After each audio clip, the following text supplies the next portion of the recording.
The aura is man. It's time for the investigators to become the investigated. Hey Spuds, it's Jamie. Welcome back to another video. If that's on the channel, I don't know, but welcome either way. And today we're looking through a fun little article on Vice.com by Patrick Lenton called A Wild Investigation of Transvestigators, the people who think celebs are all trans. Now, we have spoken about Transvestigators several times on the channel before, had a look at some of the absolutely, oh my god, things that they say and people that they transvestigate and just absolute absurdity and inappropriateness of all of it. And so I thought this article would be really fun. I came across it the last time I was doing one of these transvestigation videos and was like, all right, next time we are doing an investigation of the Transvestigators. So are you ready? I think you are. This is going to be fun. Don't worry. So next to the headline, we have, I've seen so many things that look like this, like male brow bone, male waistline, male forehead, that eye. Just really interesting things. It is a conspiracy theory and this very much feels like conspiracy theory coded the way it looks. It's just unintelligible, like probably most of the things that goes on in transvestigators' brains, because how else would they possibly make themselves believe that every single celebrity is trans? Before we get lost in the absurdity of transvestigators' investigations, I wanted to let you know about something far more wholesome, far more fun, and also somewhat investigation themed. Hold on, I just need to make a little change of scenery for a sec.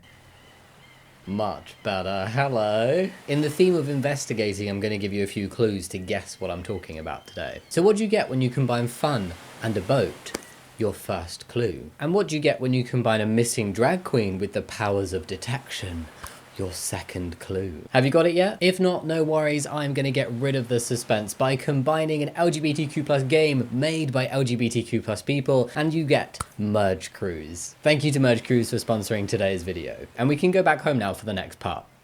Merge Cruise is a merge puzzle adventure mobile game where you merge items to complete orders to then renovate the cruise ship Waves of Wonder. But that's not all the fun. Oh no, I promised you investigation themes, did I not? As you renovate the legendary ship, you also help solve the decades-old mystery of the disappearance of drag queen Ella Vate. What a great name. Merge Cruise is honestly one of my fave mobile games to play. It's fun, super colourful, with a very thrilling storyline, and it is also super gay, so what's not to love? I love merge games that also give you a storyline to get into. So Merge Cruise really is the full package. Making banana splits, solving the disappearance of a drag queen, and renovating a really, really gay legendary cruise ship. I personally like to play Merge Cruise when I am traveling or relaxing or just trying to unwind, and also wanting a bit of distraction from anxiety because I feel anxious a lot, and I find that mobile games are a really great escape. Merge Cruise also keeps the game new and exciting for you, with extra features and in-game events like Power Boost, my personal fave. Basically, if you're impatient like me, you can use Power Boost in the game to be able to create higher level items directly from generators, which lets you progress faster and win bigger. And then launching for the first time this Black Friday is Disco Party, which does kind of make me think in a really nostalgic way of those primary school discos where there was cheap crisps and really awkward dancing, except this Disco Party is actually fun. You get to use the disco themed spin mechanic, where you just tap a button and watch the tiles light up until the spinner lands on a winning tile. Everyone gets one free round to give it a spin. See what I did there? Yeah. And you can purchase additional rounds if you fancy it. And talking of Black Friday, right now is the absolute perfect time to start playing Merge Cruise. Not just because there's no point in you delaying playing it any longer if you haven't started already. I mean, what are you doing? But also because Merge Cruise are having the biggest in-game sale of the year right now for Black Friday. So if you want a fun puzzle mystery vibes merge game that is incredibly LGBTQ+ themed and made by LGBTQ+ people, then go download Merge Cruise right now for free by clicking the link in my description box or scanning this very handy QR code. How wonderful is this? Go on, give it a scan. You know you want to go make some banana splits and find out what happened to Elevate and decorate your own cruise ship. Thank you for listening. Now let's get back to the less wholesome investigations. Are you ready? A few years ago, in the particularly stinky comment section of a Twitter post I'd made that had gone mildly viral among transphobes and MAGA types, I had my first interaction with a transvestigator. They'd copied my profile picture and circled my jawline, my left eye, and my jauntily cocked leg and simply captioned the picture with inverted. Oh, I had no idea what this meant. meant, but I assumed it was not a transphobe taking the time to point out just how beautiful and sexy my features were. I never thought it would be part of a broader online conspiracy, lumping me in with such luminaries as Jennifer Lopez, Henry Cavill, and Margot Robbie. Like those also cisgender stars, I'd just been transvestigated. The origin story of the investigation of Transvestigators was being transvestigated. Makes sense. So what even is transvestigation? Bananas, that's what it is. Extreme scrutiny of celebrities is nothing new. It's why the paparazzi exist, it's why gossip magazines and sites thrive, it's why memoirs were invented. We're fascinated by these rich and beautiful idiots. Transvestigation takes this scrutiny a step further into somewhere weird and extremely bigoted. The transvestigation conspiracy involves internet pundits using phrenology to prove that apparently cisgender celebrities are in fact trans, despite pretending otherwise, says Dr. J. Daniel Thompson, a senior lecturer in professional communication at RMIT University, who is currently writing a book about the ethics of reporting and online conspiracy theories. Interesting. The term these people use instead of trans or transgender or slurs is, I found out, inverted. Removed lower ribs.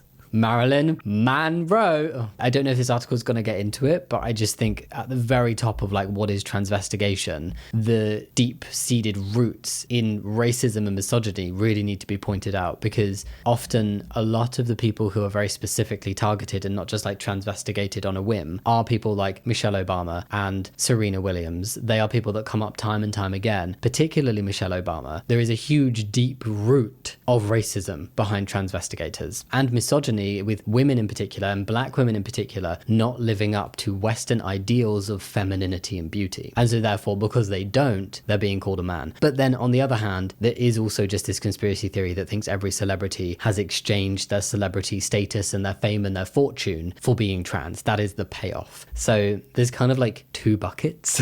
The Dr. Thompson quote continues, this conspiracy movement has its genesis in sources that include ongoing rumors and urban legends about the sexual and sex lives of famous people, and moral panics about trans and gender/sexual diversity, and specifically the allegedly harmful impact this is having on young people, says Dr. Thompson. He also points out that transvestigation shares a lot in common with other online conspiracies, and is sometimes based on the assumption that trans is a nefarious invention of sinister forces like Big Pharma or billionaires like George Soros. For most transvestigators, this process of mass inversion is just one aspect of societal corruption. I do see that when reacting to transvestigation posts before, it does have this same vibe of like, oh, you know, tinfoil hat wearing people who are like, you know, the 5G is turning people trans, or there's something in vaccines don't have them. This kind of like, oh, this thing is bad and dangerous because I'm believing this stuff about it and oh my god. In their view, it is a practice sitting alongside other forms of widespread cultural breakdown like Pizzagate-esque child trafficking and adrenochrome consumption. I actually don't know what either of those things are, and I'm not going to put myself through reading them because I imagine they'll just cause me stress and upset. The transvestigation theory reads like a mashup of QAnon, celebrity gossip, and the myriad of anti-trans conspiracies, explains Dr. Thompson. In all of these theories, innocent, read apparently asexual but soon to be heterosexual and cisgender young people are having their livelihood threatened by duplicitous, sexually predatory elites. My sense is that transvestigation conspiracy isn't yet as well known as some others like QAnon or anti-vax. This doesn't diminish the potential danger of this conspiracy. It's the transvestigators. They transvestigate themselves. Seriously, nobody is safe from being transvestigated, including J.K. Rowling. Very funny. As in the irony of it is funny. When you loiter in transvestigation groups like I've been doing for the past year, that sounds horrific, I'm so sorry. Facebook groups, Discords, YouTube, subreddits, odd Twitter accounts, you're swiftly introduced into a whole new language. One of the Facebook groups I'm in has over 17,000 members. Whoa. You'll have QAnon and anti-vax terms like pineal glands and a wealth of religious references mostly centered around Satanism, but the bread and butter of every post is essentially digital phrenology, a delight in dissecting the physical characteristics of celebrities for clues of deviation from arbitrary gender norms. And phrenology is a pseudoscience that involves the detailed study of the shape and size of the cranium as a supposed indication of character and mental abilities, but deeply rooted in racism. Oh, so here we have like a Facebook post. Surely that's Photoshop. I see a bodysuit on this rock double as the real one dined on what? In rituals where sacrifice, torture, and adrenochrome usage was done. Very mentally ill and criminal people. The very reason we have to protect ourselves, and if it wasn't for them, we would not have missing children and miles of tunnel systems. Holy shit. The average post will be a picture of someone like Margot Robbie, flawless, beautiful, beautiful, with a caption like, man. They will then be followed by comments supporting this theory from a baffling melting pot of different perspectives. And they also contradict themselves. So they'll take Margot Robbie and be like, Margot Robbie is a man for broad shoulders and a strong jawline and a visible Adam's apple. and they'll ignore like other elements about her, like soft skin and small hands and an innie waist and that kind of thing. And then they will take a photo of The Rock And be like, The Rock is a woman because of a slightly innie waist and the way he walks, and his hands are too small for his body. This is all made up, by the way. I've seen some of those things said about Margot Robbie, but I'm not saying The Rock has small hands. I'm just pretending to be them right now. And so literally what they say about The Rock, meaning he's a woman, is something they ignored as traits that Margot Robbie very much has. And things that they're saying Margot Robbie has that makes her a man, they're ignoring in The Rock that he has. So it's like, what? I don't get it. I just don't get it. This is something that was said about Margot Robbie. Very strong features, straight wide shoulders, square jaw, open arch denture with very wide smile, open arch denture with very wide smile, wide spaced eyes, male energy. The aura is man. Ironically, he was cast to portray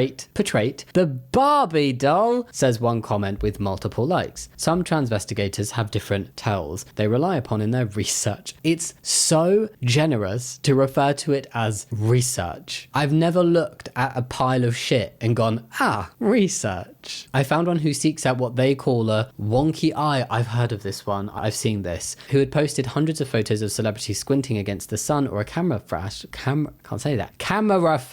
judged as secretly trans. Oh, the sun made me look trans. And there is a breathtakingly broad scope to these investigations that often focuses on huge stars and celebrities like Taylor Swift and Harry Styles and the Kardashians. But every so often, a German politician or local soap star will fall into the crosshairs too. Yes, they do encourage ear piercing with witches, I am told, help separate the pineal connection and add all the toxins to the air, food, water, and tell us to brush twice daily with their neurotoxins to calcify it, etc., adds another commenter helpfully under the Margot Robbie post. It's typed diarrhea. It's so much shit that makes zero sense. How bored do you need to be to spend your life doing this? Army Sergeant, an activist, artist, teacher, and the national convener of queer unionists, has also spent a lot of time in these groups. I think the first time my attention was drawn to Transvestigators was via Facebook's algorithm, suggesting I join a bunch of Transvestigator groups. What the heck is up with Facebook's algorithm being like, here,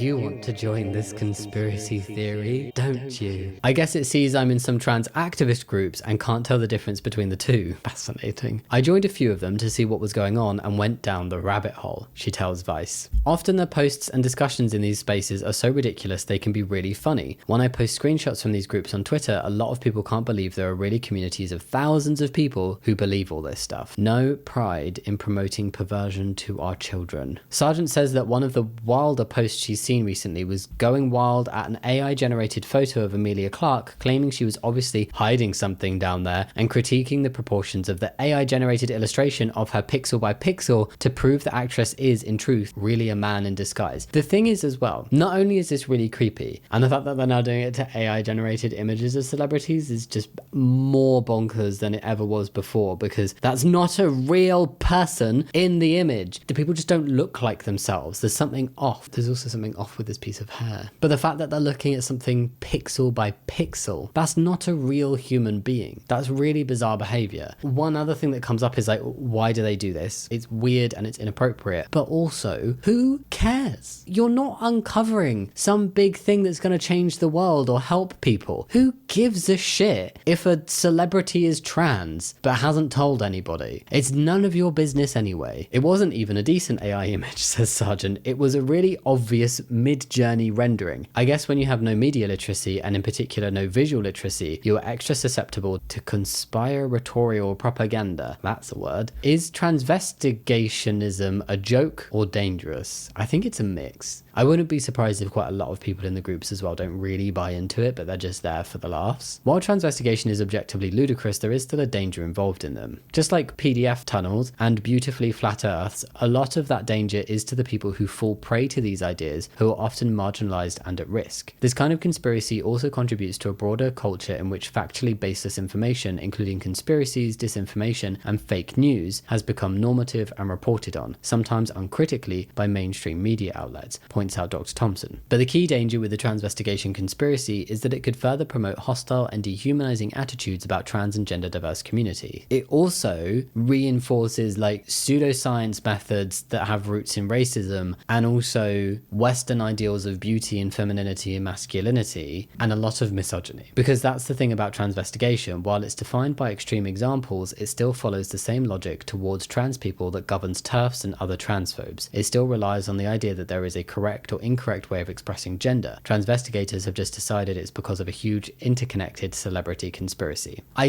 do hear that. It's this concept of, you see TERFs as well all the time say, oh, you trans people, you're the ones reinforcing dangerous stereotypes, blah blah blah blah blah. But then as soon as they see a trans man who's a bit more feminine, they're like, Well, you should have just stayed a woman because you're feminine. it's like, well, now who's purporting these stereotypes? And you're the one that's basing gender on stereotypes. Trans people don't. There are some incredibly feminine trans men, incredibly masculine trans women, because funnily enough, your gender expression does not dictate your gender identity, and vice versa. And I think one step beyond this is transvestigators also feed into the TERF and transphobic ideology that being trans is inherently a problem, is inherently wrong, is inherently devious or disingenuous, especially if you're not super open about it by being like, We've caught you out, and oh look, they're trying to persuade your children, all the celebrities are trans and they're here to lure in the kids. Won't somebody please think of the children? it is again feeding into this notion that trans people are dangerous. And it's just bizarre. Ultimately, it's all about policing how people of certain genders should look and behave, which is precisely what more moderate anti-trans types still do to trans people and other members of the LGBTQIA+ community. Yes. I mean, a lot of transphobia and homophobia is rooted in people believing that everybody should live up to stereotypes and ideals and what in their head is a way that a man or woman should behave. And if you go against that, whether that's because you are same gender attracted or you are trans, that just fries people's brains when they're so rigid, and they can do nothing but spew hate and discomfort to you. Some TERFs/transphobes who want to present themselves as reasonable advocates for female sex-based rights would try to tell you that there is a clear distinction between their movement and transvestigator conspiracists, explains Amy Sargent. In truth, there is not. The only difference between your average transvestigator and a public-facing, high-profile TERF is that the latter know they have to craft the expression of the conspiratorial view carefully so as not to alienate. In other words, they know a reasonable person would hear what they really believe about trans people and laugh at them. That's very poignant. I think it's what I've said about people like J.K. Rowling for a really long time, of she says absolutely heinous things about the trans community, but if you are somebody who has never come across a trans person before, doesn't know what being trans means really, maybe it's just a word that you've heard in passing, and you see this big celebrity speaking in what some could deem as a relatively calm manner, although I do think in more recent times, the way she speaks and the way some other more high-profile transphobes speak has like devolved into very much more abhorrent and upfront transphobia, and not kind of so hidden under layers of, I'm just a feminist, I'm just protecting children, I'm just trying to do what's right here. it is just there, transphobia. But I feel like it's because the groundwork has been done of this like gently approach. And often when you'll see like TV shows, where in the UK it's really rare to just see a trans person exist in mainstream media without some kind of opposition, without our identity and our lives being posed as a debate and something we have to fight for, rather than just allowing us to speak for ourselves, there's always an opposition. And typically that transphobe will always come across as significantly calmer than the trans person. And the reason why this happens is that transphobe has no skin in the game. This is a hobby to them. This is a random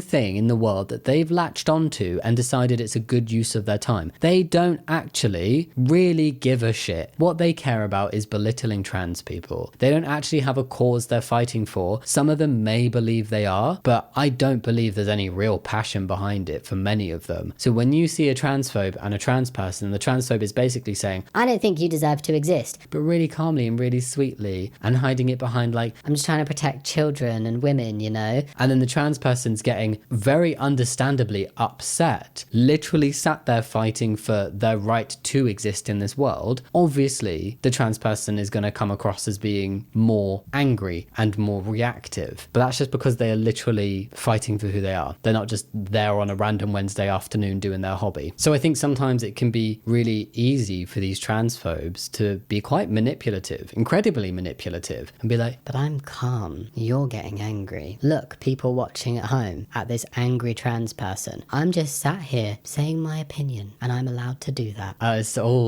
so disgusting. Amy points out that the March 2023 rally featuring anti-trans campaigner Kelly J. Keane Minshall/Posey Parker, whatever the frick her name is. Interesting that quite a few transphobes go by different names in different places. This person though, which famously had Nazis turning up, was also riddled with attendees holding anti-vax and QAnon signs along with their anti-trans rhetoric. Transphobia is just another conspiracy theory. It really straddles that line between just kind of like bigotry of what we don't understand and conspiracy theory. A common gender critical slogan is, "We can always tell." Yeah, and that's why so many of them think I'm a trans woman. Sure. The superstitious belief that there is an inherent capability in transphobic women that can detect a trans person. Any transphobe actually doesn't just have to be transphobic women. Despite the fact that this is commonly and gloriously debunked online, it's a linchpin of their ethos. An app called Giggle even made headlines by trying to use AI to discriminate against certain trans people trying to join the app. I think I heard of that. They were trying to like do an app that was just for women, but like trans exclusionary, so excluding trans women. But like a bunch of trans women were able to pass their tests and a bunch of cis women weren't. So well done. Transphobic rhetoric along this turf or gender critical ideology that relies on appearing more moderate and sensible is probably more dangerous than transvestigation, definitely. The first is trying to trick people into falling for anti-trans panic, the latter is just transphobia with the mask completely and disturbingly off, which few people take seriously. All transphobia is essentially based on conspiracy thinking, a hypothetical belief that trans people are or could be dangerous. Yeah. Transvestigation disclosure now. And see, that is Michelle Obama in the profile picture. 17,500 members. We're nearly there. We're nearly at the end. Surely it's a joke. I've been on the internet long enough that I'm always wary of taking something seriously when it could just be the crispiest deep fried meme that I don't understand, or an inside joke, or some sort of weird fandom reference. Transvestigation may have started as a joke, but it's definitely not a joke anymore to the people that really believe it. I had to wonder if transvestigation was an example of this because the more I read and watched, the more it felt truly impossible to believe that adult humans genuinely believed these conspiracies. I spent some time approaching the moderators of these Facebook groups, individual transvestigators on Twitter, and even some YouTubers, essentially asking if this was a joke. Most blocked me immediately, some politely told me to go away, and I was booted from one of the groups subsequently too. Spending time in these groups ultimately made me feel sorry for these people, the more I realised that it was not something that at least some of them were treating as a joke. Maurice Quirk is a 27-year-old PhD candidate researching religion and conspiracy theories and has arrived at a similar position about transvestigators. As I have a background in conspiracy theories and pseudoscientific endeavours, I understand the social conditions and patterns of reasoning that lead individuals to subscribe to these belief systems, and I have sympathy for those who are swept up in subcultures that inherently segregate them from the rest of society, they tell Vice, echoing my unease. That being said, I also know that none of the people swept up in the transvestigation conspiracy theory have any intention of applying such critical thinking and empathy to others, especially not transgender people. These are people who have long made up their minds about queer people. There is the problem of simultaneously empathizing with them and knowing that they would never afford you the same humanization. And that is the end of the article. Basically, transvestigators, oh my god, not the worst type of transphobia. I agree with this article because it is so out there, so mask off, so just bigoted and bigoted bananas, that genuinely like a reasonable thinking person would see it for what it is. Even if they're transphobic, they'd be like, what is this? What is this? There may be some transphobes who are very like demure with their transphobia online, but would believe transvestigators behind closed doors, or at least some of the transvestigation conspiracy. Yeah, that's it for the video. Leave your comments down below what you think of this whole transvestigation thing. And don't forget to go download Merge Cruise for free right now by clicking the link in my description box or scanning the very handy QR code that's on screen. Think about giving a thumbs up and subscribing if you want to, but no pressure. You'll also see some names, lovely, beautiful names on the screen of my lovely, beautiful Patreons. Thank you so much for supporting me over there. And a big shout out to my top tier Patreons: Ginger Blues, TADHG, Night Soul, Sugar Joe, Elden K, Nesta, The Third Hat Man, Max Makes Mods, Dylan Irving, Rive Champignon, Chloe, Iona Balash, TNS Mum, Sally Drew, Randy, Albar, Marv Mallow, Rachel Raptor, Jesse Entwistle, Gosco, Sienna Lamb, Slayer, Sarah Hobbs, Paisley Prince, Riley Ray, Bill Dad the Shoeite, AAA_Mars, The Deck of Cards, and Claire Henley, thank you so much. Thank you so much again, and thank you so much for watching. Much love. All the love, and I'll see you next time. Goodbye. What? The door is open, Prawn. You can't. Or is that Apollo? You can come in. The door's open, but he's choosing to scratch on the door instead. Hello? Mate, come in. I will go open the door further for the cat. Yes, sir. You find a box? You look very comfortable.